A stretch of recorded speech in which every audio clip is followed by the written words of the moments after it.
Salut à tous, c'est It's Me Player One pour une nouvelle vidéo. Donc, comme vous pouvez le constater, le thème de cette vidéo sera l'airsoft. Donc pendant cette vidéo, je vais vous présenter ma réplique de poing, une de mes répliques. Ce sera ma réplique de poing, qui est sous vos yeux là. Voilà, c'est une Colt National Match, voilà, de Maxi Bergen. Puis voilà.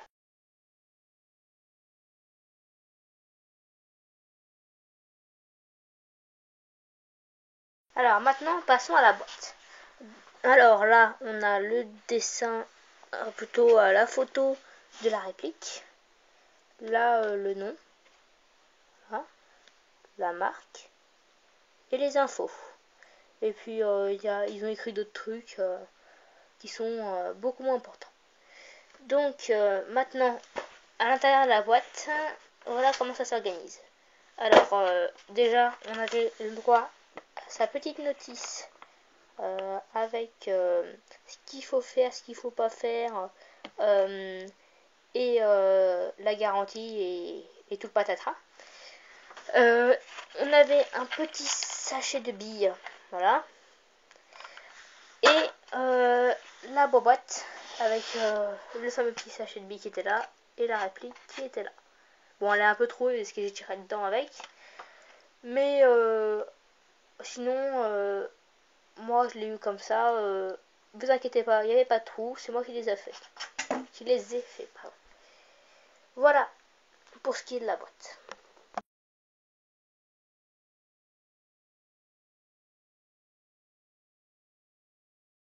Maintenant, passons aux caractéristiques. Alors, le poids de cette réplique est de 740 grammes. La puissance 0,5 joules. La matière, cette réplique est principalement faite de métal. Le mode de rechargement, plutôt, comment dire, pour armer la réplique, comme c'est une spring, comme c'est un ressort à l'intérieur, et ben c'est un rechargement manuel. Donc il faut prendre là-haut là, il faut tirer en arrière comme ça. Elle se met comme ça parce qu'il n'y a plus de billes. Mais au moins quand il y a des billes, elle revient comme ça. Et là, elle est prête à tirer. Et puis quand on appuie sur la gâchette, normalement quand il y a une bille part. Donc voilà. Après, le chargeur a une capacité max de 12 billes. Le voici. Il est assez lourd quand même. On met les billes là. Là, il y a une petite colonne, on va dire, où on met les billes avec un petit ressort. Voilà. 12 billes maximum, pardon. Voilà. Ça c'est fait. Après, la réplique a une portée de 30 mètres utile. J'ai pas vérifié, mais normalement c'est ça parce que c'est écrit sur la boîte. Bon, après c'est à vérifier. Donc maintenant les organes de visée. Donc les organes de visée sont ça et ça.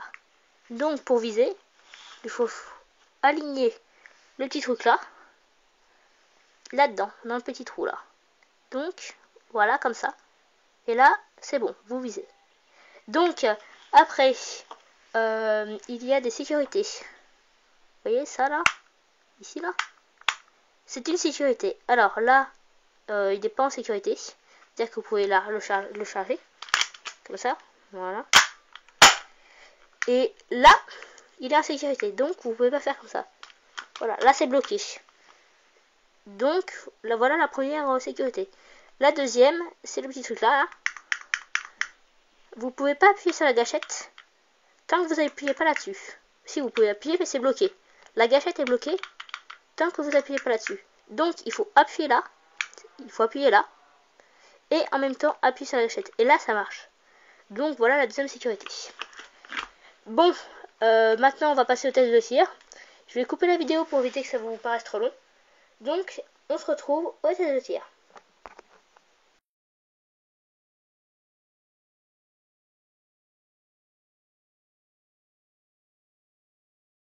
les gens, maintenant on va faire les tests de tir. Donc toujours mettre des lunettes ou un masque pour se protéger les yeux, c'est la règle de l'airsoft. Voilà, hop, je prends l'airsoft.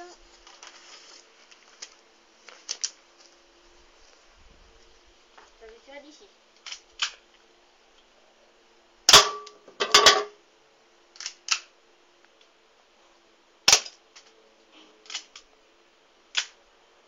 Donc, on va remettre la canette bien. J'étais à peu près à, on va dire, 2-3 mètres. Bon, maintenant je vais reculer, je vais mettre de là.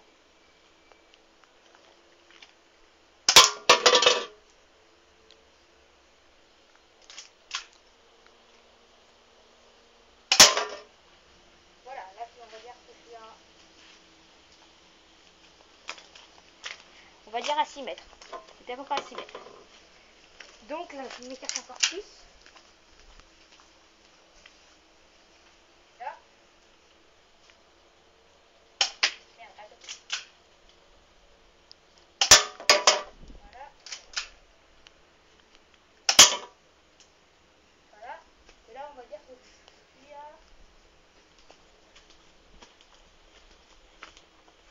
On va dire à 7 mètres, j'étais à peu près. Donc maintenant, là, je vais faire, pour finir, une petite enchaînette de tir. À peu près 2-3 mètres.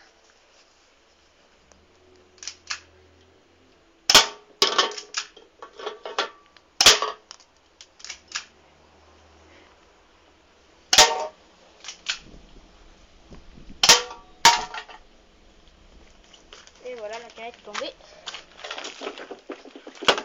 Et pour finir,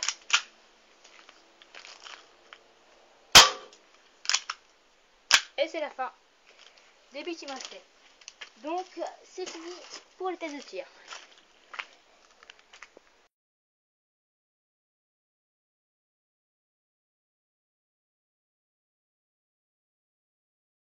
Donc maintenant, passons à la conclusion.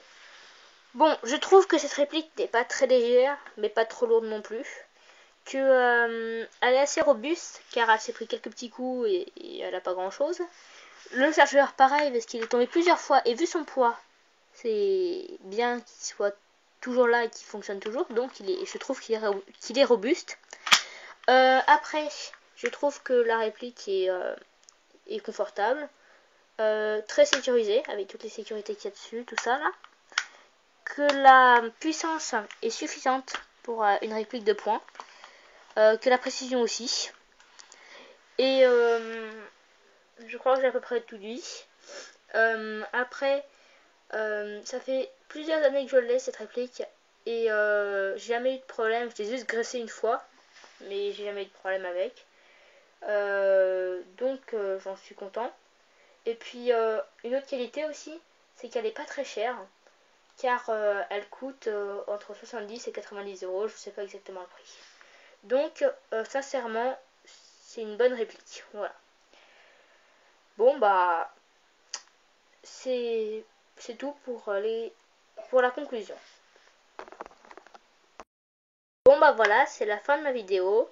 Je vous ai dit que j'avais un deuxième airsoft. J'ai un airsoft long, on va dire ça comme ça. C'est une AK-47 Spetsnaz.